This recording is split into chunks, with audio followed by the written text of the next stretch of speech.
Martha Karua is the best candidate for Raila running mate is because one, Martha Karua has a national outlook in this country, and she has an history of competency and consistency. To mean that, well, let me give an example. If there's one person who made Kibaki not throw the towel in 2007 after all that had happened, was one Martha Karua. So she has the national outlook, she's competent, and Kenya, I think it is high time Kenya should balance this gender issue. It had happened in Tanzania, it happened in USA, and I think it's high time it happened in Kenya so that we can give that national, we can be an example for other countries. Yeah, we're talking about the national outlook, but we are seeing that there's some leaders who have been very loyal to Raila Odinga. Why should they not be given the seats? Lex of Peter Kenneth. Okay, Peter Kenneth is good. Mm-hmm. Peter Kenneth is cool. But the challenge with Peter Kenneth is not a mobilizer. He can't mobilize people. The only time he did something good is when he was MP at Agatundu, maybe. But since then, even when he was vying for gubernatorial seat, he was there chilling with the big boys instead of going to campaign. So he can't mobilize. That is the challenge with him. Yeah, And he was that is an what MP in disqualified him. Gatanga. Yes, Gatanga yeah, in sorry, Murang'a. Gatanga, yeah. So, what about Kalonzo Musyoka? Kalonzo Musyoka situation, I always believe that situation changes with circumstance. As per the circumstance today, Kalonzo Musyoka is not the best for Raila Amolo Odinga, and we can't keep on doing the same thing, same way, and expect different results. So let's try a different way with the female. Kalonzo can be given a speaker of the National Assembly or any other post after that, but for deputy president, I think it's not fit for it. All right, and on that, let's talk about the primaries that were conducted in the last few days of the ODM and UDA. Are they fair? Okay, to some extent they are fair, because political party, one thing, they always serve their interest. You can't be disloyal then expect to be given what you need at a time. So to some extent they were fair, to some extent they were not fair. Like for example, for ODM, having it digital made it more fair and more unfair without being seen. They were just manipulating things up there. We witnessed chaos somewhere in most parts of Nyanza. There were chaos. Bay and Migori, there were issues, but it was fair to some extent. All right, thank you very much, Koffi Annan, for coming and for discussing some matters that matter to the common Mwananchi. We hope we shall meet some other time. Thank you. Next time, I'll be glad to join you so that we can discuss matters politics. It seems that God has decided to bless our interview with a lot of rain. It's actually raining heavily here in the part of Kisumu County in Maseno University. Thank you very much for watching. I've been your host, Gabriel Mokoma. All right, I'm sitting with the upcoming MC of Kanyamkago in Migori County. And at this time, we want to discuss matters national politics as far as the youths are concerned. Mr. Koffi Annan, welcome again to the Gabriel TV. And now let us discuss about youths in Kenyan politics. What is the position of our youths in our politics? Okay, youths currently in Kenyan politics, youths are the decision makers. Yeah. That's a fact. But the challenge is that youths have not realized their position. So they are ignored, and some of them are just being used to make the old achieve their goals. Yeah, we have seen several youths being used in campaign trail, being used to cause mayhem in political rallies. What do you think is the solution to this problem? The solution to this problem is just giving the youth the raw fact. Let me give them one fact. Is that in Kenya today, the mid-age of this country is 19. To mean that those who are 19 and below are equal to those who are 19 and above. And if the mid-age is 19, it means that if our youth is from 18 to 35, then the largest number of Kenyan population are youths. So think of what you can do with that large number. The tyranny of number belongs to the youth, and we're the decision makers of this country. It is time to take our space. It's time to take our space. Mr. Koffi Annan, you know, I talk to these youths. Yes. And what they tell me is that they're not going to vote because the government has already decided who will be the president. What do you tell them? The government can only decide Yeah. when we help them decide. Mm. Let me talk a little bit about rigging. Yes. If you want to say that maybe the government is going to rig or the deep state or whatever, Mm. these people can only rig for someone who has something. And this something, it is upon us to give this person or to deny him. The same thing with the examination with students. You see that opportunity favors a prepared mind. A student who has been doing something in class is the only person who can be helped and pass in exam. So it's the same thing. If you don't give someone votes completely, then no matter how hard they try to read, it can't be possible. All right. So this voter Yeah. apathy with the youth is something they should do away with. Yeah. Now most people are telling me that they're not going to vote because the government has already decided. People don't decide. It's a waste of time. There's this, yani kuna tuseme ni dhana potofu kwa vijana. Okay, Mm. that mentality is what they should arrest. The voter apathy. You don't want to go to. You don't want to go and vote. If you don't vote, then you are part of that team who are electing the bad leader. Go make your choice. Your choice will count in the ballot. All right, your choice will count in the ballot. And what do you think should be done so that youths can be involved in active politics, leave alone this causing mayhem in political rallies? It's just educating youths, just telling them the truth. Youths need to know the truth. Lying to youth that there are some old people who are there who knows everything. No one has monopoly of ideas. Personally, someone who is younger than me can tell me something that is more important that I've never heard about. And equally, I can also tell someone who is older than me, there's no monopoly of ideas and monopoly of anything in this world. Once you believe you can do it, go and take part and it will be successful. So it's about the belief. Yeah. All right. Several politicians, the presidential contenders, are coming up with different agendas, different models. They have the trickle down economic model, the bottom up. Where are you positioned? Okay, personally, I Yes. believe in the trickle down one.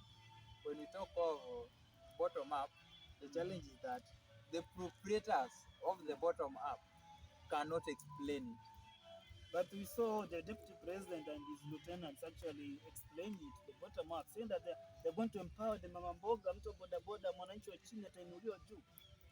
But one thing, the problem that the deputy president is bringing about is that you can't raise other people by bringing others down. He's That is always not actually yes, bringing others down. that is what he has been doing. Equally. What he has been talking about is Yes. bringing others down. He has been against the rich, saying that the rich you are doing what?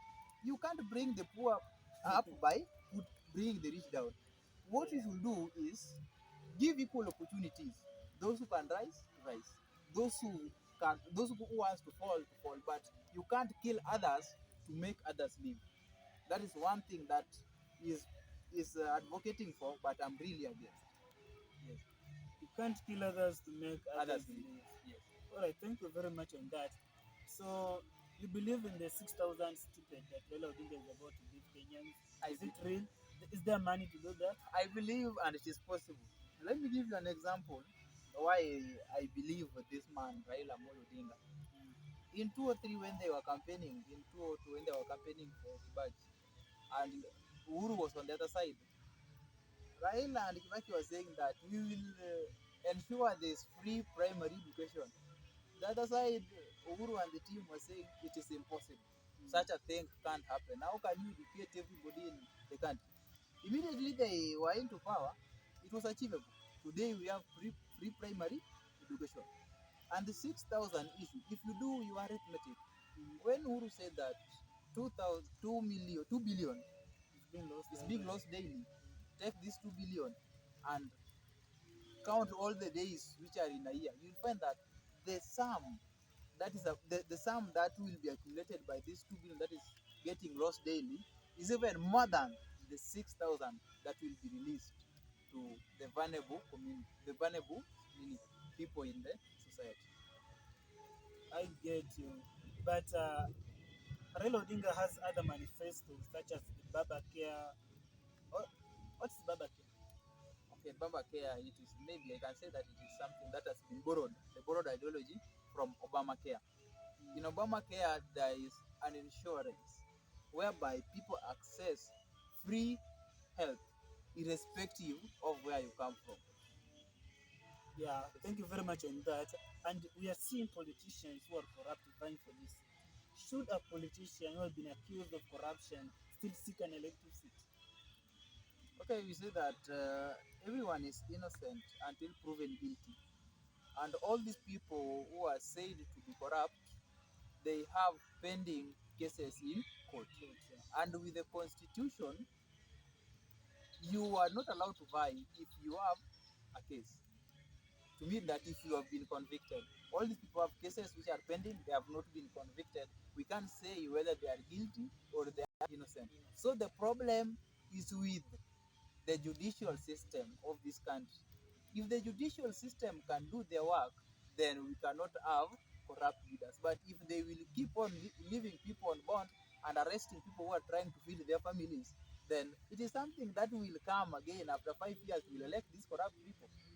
But you are seeing in Kenya, if a politician is arrested, it will be seen as a political witch hunt. And even if it is true that this politician has been involved in some corruption scandal, Kenyans won't believe. Their supporters will be up in arms saying to politics. Yes, that is true. That is where I'm saying that the judicial system should act.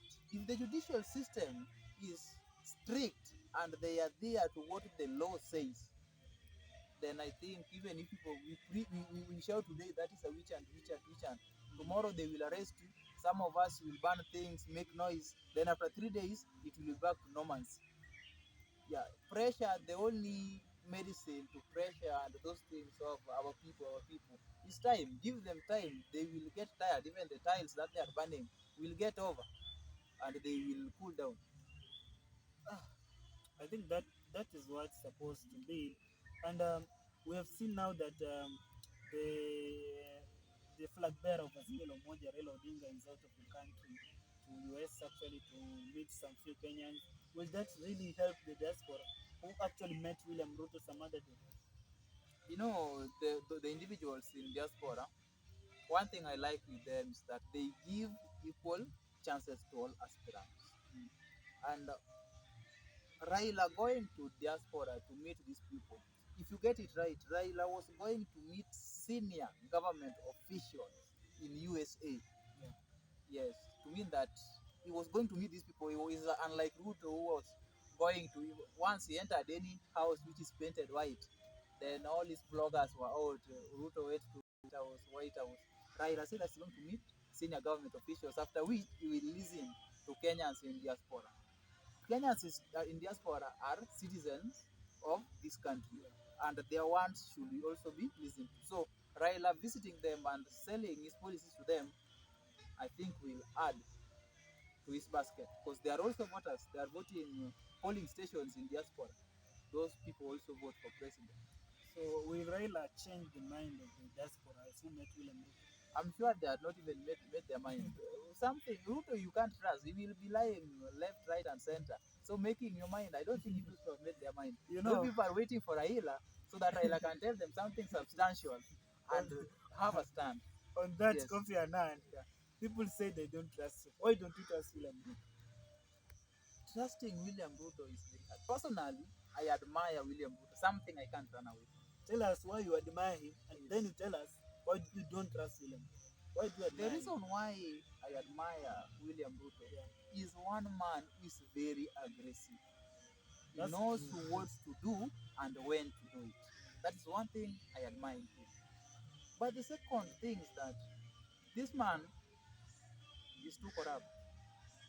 He This has not been man convicted. is, He has not been arrested.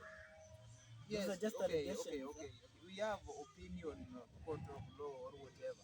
What You people can't, say you can't base your argument with opinion. with people's opinion. Yes, I can't People- base my argument yeah. with people's opinion, Yes. but people's opinion also matters.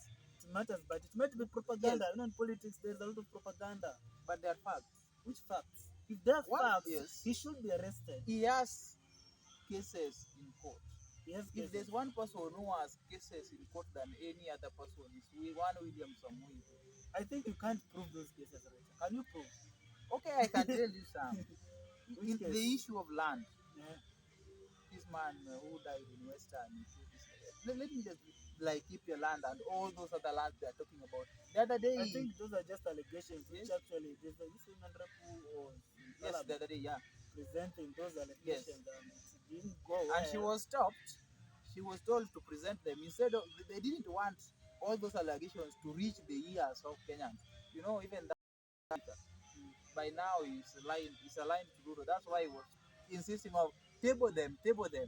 He did it by tabling them. She was Kenyans, told other just Kenyans table, could not. And then you explain. Is that a problem? Give me the evidence, then you explain yourself. That's a problem. No, he had a copy. What he was requesting is that they be tabled, then they read them on their own. To mean that they didn't want all this to come into public domain. Why do you deny something? They will cause tension, obviously, you know. Because truth always does that. Truth does that. So at least you are arguing, you are in line with me that those allegations are truth in them. That's why they are being. So Ruto is a bad man. I love the Ruto the person, but Ruto the politician.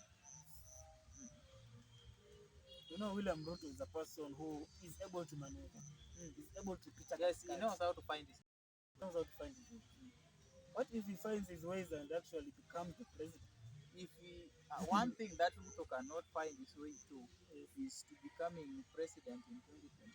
You're convinced he can't become I'm convinced that the next president of this country is Raila Amolo Odinga, and that is the only thing that will disobey the low probability that there is no probability that is up to 1. For Raila Amolo Odinga, you give it a 1 for this 2022 election. Raila Amolo Odinga is it his fifth stop in the office? Raila has never been in office. No, trying to buy.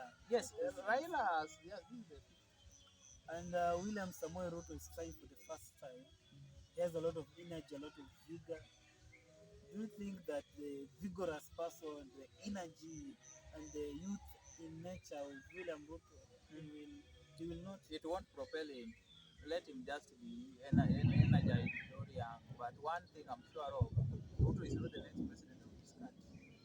So you're telling us on this table that William Samoei Ruto is not going to be the president of Kenya, and Raila Odinga will actually be the president of Kenya. Yes, and I know after election, I will look for this video in the YouTube and replay it. You replay it. All right.